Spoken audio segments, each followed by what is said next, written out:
अपने सब सुन रहल छी आरपीआर रिकॉर्डिंग स्टूडियो के भक्तिमय प्रस्तुति।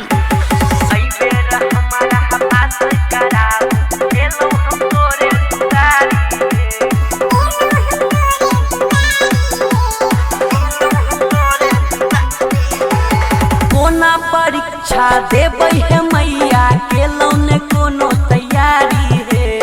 कोना परीक्षा देबै है मैया केलौ ने कोनो तैयारी है।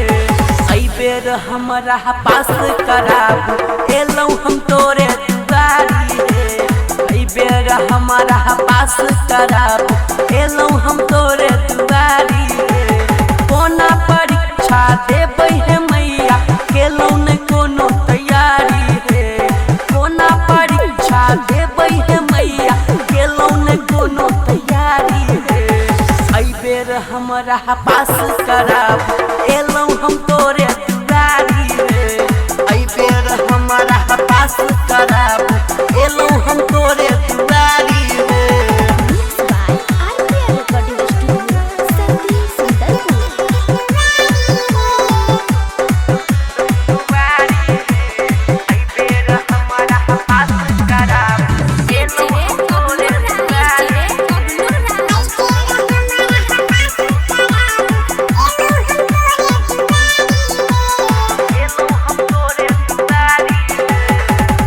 स्कूल बंद भेलै रही गेलौ घर में।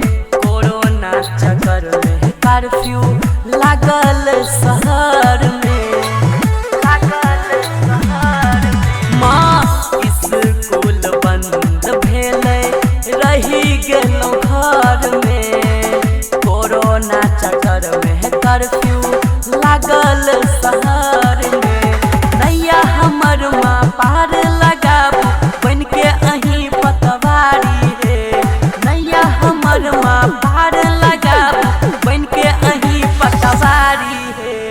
एहि बेर हमरा पास कराब एलौ हम तोरे दुआरी है। एहि बेर हमरा पास कराब एलौ हम तोरे दुआरी है।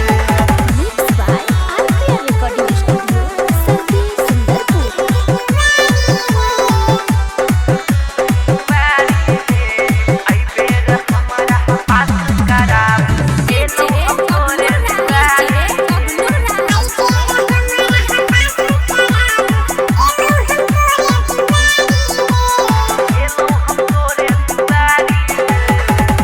ऑनलाइन समझ नहीं पेलौ सवाल जवाब है। कोना क बनेबै मैया गणितक हिसाब है। माँ ऑनलाइन समझ नहीं पेलौ सवाल जवाब है। कोना क बनेबै मैया गणितक हिसाब है। राइटर शिव शंकर अजित ओबराय संगे बन के एलौ माँ भिखारी है। राइटर शिव शंकर अजित ओबराय संगे बन के एलौ हम भिखारी है। एहि बेर हमरा पास कराब एलौ हम तोरे दुआरी है। एहि बेर हमरा पास कराब एलौ हम तोरे दुआरी है। कोना परीक्षा देबै है मैया केलौ ने कोनो तैयारी है। कोना परीक्षा देबै है मैया केलौ ने कोनो तैयारी है। एहि बेर हमरा पास कराब एलौ हम तोरे दुआरी है। एहि बेर हमरा पास कराब एलौ हम तोरे दुआरी